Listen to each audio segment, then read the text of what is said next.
أو هيوتكا بزح جزية سعيركا زتصبخايو وصيت كيرخبكا دخام طرح زخونكا الأوان اللدو ملسخا أول دحر كوينو إذا فيديو نعخايا سلام تايرو السعفن كميل لهم كبرات خطتلتي نايد دمس علنا شانل نلومي حيزلكم قريبا زلخم مدب نهيوتكم نبزحاش معرف زسقاقر كوينو بزعبا علامانا نخنسخ زبلسة زلينا لفعات دي ويس بالحات زبليو كسام موداتا مساي نخصقن حنا تمنخو سناي مكتتال حدا سب لفيعن بلو زخون سراح ليتن كترن سريحو وصيت مس زي ركبيو صحر مالت علامانا نخنسخ إلنا انقبرو منقصقاسن تقهاتنيو مبزحتو سب ካብ ህፃንነቱ ተጀሚሩ እናተነገሮ ዝዓበየ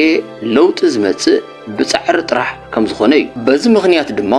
ቁጥሮም ዘይነዓቕ ሰባት ዓበይን ብኸመይን ኣገባብ ክሰርሑ ከም ዘለዎም ከይፈለጡ ጻዕሪ ጥራሕ ናብ ውጽኢት ዘብጽሖም እናመሰሎም ለይትን ቀትርን ደኺሙኒ ሰልችኒ ከይበሉ ንብርክት ዝበለ ዓመታት ሰሪሖም ከይተለወጡ እንትተርፉ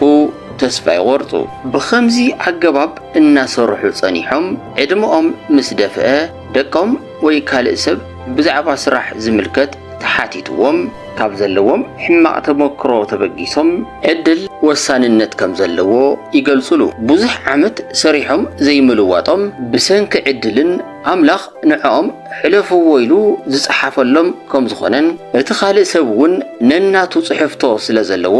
ኣብ ክንዲ ጻዕሪ ኢዱን እግሩን ኣጣሚሩ ኮፍ ክብል ዝመኽሩ ውህብቶ ደቂ ሰባት ዝፈላለ እኳ እንተኾነ ኩሉ ሰብ ምሕደሪኡ ዝኸውን ክእለት ከም ዘለዎ ግን ክትዝንግዕ የብልካን ኣብ ህይወትካ ውጽኢታዊ ክገብረካ ዝኽእል ዝኾነ ስራሕ ንምስራሕ ምስ እትሓስብ ሜላ ክህልወካ ኣለዎ ጉልበትካ ኣበይን ብኸመይን ክተውዕሎ ከም ዝግብአካ ኣቐዲምካ ምፍላጥ ሜላ ይበሃል እዚ ድማ ብውሕድ ጻዕሪ ልዑል ውጽኢት ክተመዝግብ ይሕግዘካ ብልሓት ክብል እንተለኹ ብዙሓት ነገራት ዘካትት እንትኸውን ካብኣቶም ንምጥቃስ ዝኣክል ንዕላማኻ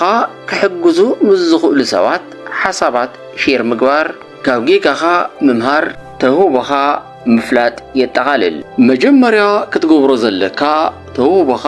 ኣበይ ምዃኑ ምፍላጥ የድሊ ንኣብነት ካብ ስእሊ ቅርጻ ቅርጺ ሙዚቃ ተዋስኦ ንግዲ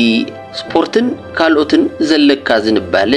ኣበየናይ ምዃኑ ኣነጺርካ ፍለ ድሕሪኡ ምስቲናትካ ተመሳሳሊ ውህብቶ ዘለዎም ሰባት ረኺብካ ነቲ ክትሰርሖ ዝደለኻ ስራሕ ዘድልዩኻ ነገራት ብኸመይ ከም እትሰርሖን ከምኡውን ኣብ ከይዲ ከጋጥሙኻ ዝኽእሉ ብድሆታትን መፍትሒኦምን ተመክሮ ከካፍሉኻ ይኽእሉ እዮም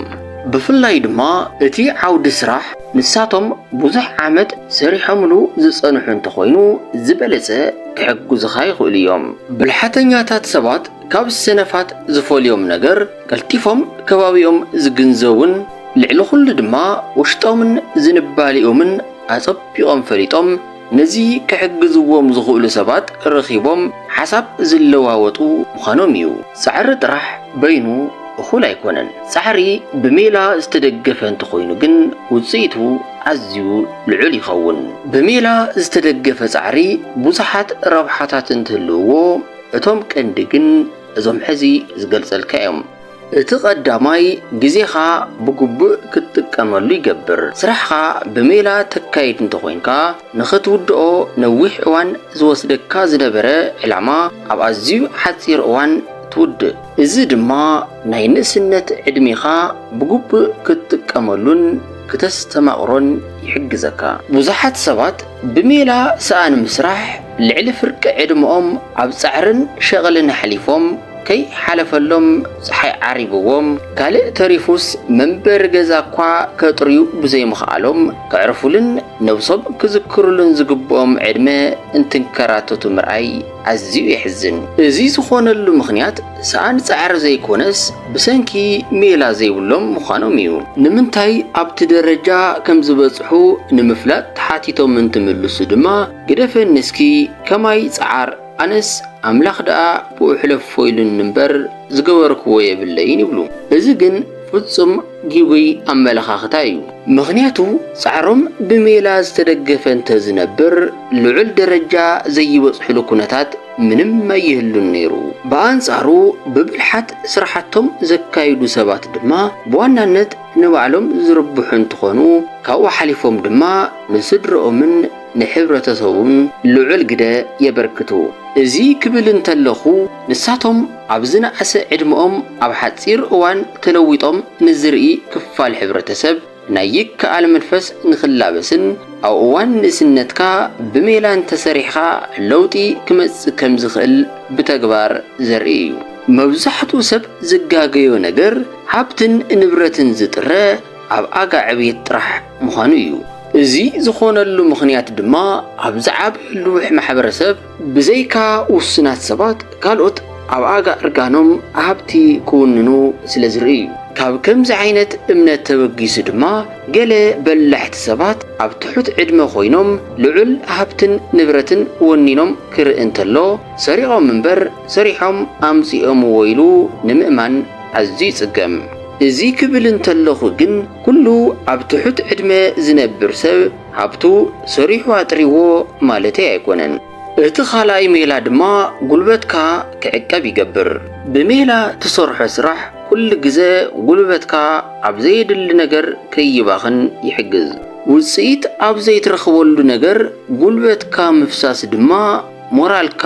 ክወርድ ዝገብር እዩ። ኣብ ከባቢኻ ተዓዚብካ እንተኾይንካ ብልሓተኛታት ሰባት መብዛሕትኡ ግዜ ጉልበቶም ዓቂቦም እዮም ዝሰርሑ። ናይ ጉልበት ብዝበዛ እውን ከጋጥሞም ኣይክእልን እዩ። ገለ መሳኪን ሰባት ዕለታዊ መነባብሮኦም ንምምሕያሽ ኢሎም ብጉልበት ሰብ ንኽስራሕ ኣጸጋምን ንህይወቶም ኣብ ሓደጋ ከወድቕ ዝኽእልን ስራሕ ብዘይ ምንም መከላኸሊ ክሰርሑ ይረኣዩ እዮም። እቲ ቀንዲ ጉድኣቱ ንግዝያዊ እንጀራ ክብሉ ንህይወቶም ንሓንሳብን ንሓዋሩን ከጥፍእ ዝኽእል ወይ እውን ኣካላዊ መጉዳእቲ ከምጽእ ዝኽእል ናይ ጉልበት ስራሕ ምውፋሮም እዩ። ከምዚ ክብል እንተለኹ ካብ ዜሮ ተበጊሰ ዘይኮንኩስ ሓደ እዋን ዝኾነ ሰብ ኣዝዩ ዘሕዝን ተጓንፎ ኣዕሊሉኒ ስለ ዝነበረ እዩ። እቲ ውልቀ ሰብ ዘጋጠሞ ነገር ኣብ ናይ ጉልበት ስራሕ ተዋፊሩ እንትሰርሕ ንህይወቱ ሓደጋ ከቃልዕ ናብ ዝኽእል ድሕንነቱ ዘይተሓለወ ፎቕ ስሚንቶ ተሸኪሙ ደይቡ ጸዲፉ ኣካላቱ ከም ዝተሰባበረ ምስ ነገረኒ ኣዝየ ሓዚነ። ንናይ ሓደ መዓልቲ ስራሕ ክብል ዕድመ ልክዑ ሰሪሑ ክበልዐሉ ዝነበረ ኣካሉ ምስኣኑ ኣዝዩ ዝሕዝን እዩ። እዚ ካብቲ ዝነበሮ ናይ ድኽነት ናብራ ክወፅእ ኢሉ ናብ ኣዝዩ ዝኸፍአ ጸገም ኣትዩ ተጠዋሪ ምዃኑ ዘጉሂ እዩ። እቲ ንዕኡ ዘስርሖ ኮንትራክተር ግን ጉልበቱ ኣብ ልዕሊ ምዕቃቡ ድሕንነቱ ዝተሓለወ እዩ። እምበኣርከስ ክቡራት ተኸታተልቲ ናይ ድምፂ ሕልና ቻናል ንሎሚ ዝበልክዎ መደብ ነዚ ክትከታተልዎ ጽናሕኹም ይመስል ነይሩ። ነዛ ቻናል ሓደሽቲ ዝኾንኩም ሰባት ድማ ሰብስክራይብ፣ ላይክ እና ሼር ብምግባር ኩሉ ግዜ ብዝለቆም ቁም ነገር ሓዘል ቪድዮታት ተማሂርኩም ህይወትኩም ንኽትልውጡ ተስፋ ገበር። ክሳብ መወዳእታ ስለ ዝተኸታተልኩምኒ ድማ ኣዝየ መስግን። ሰላም።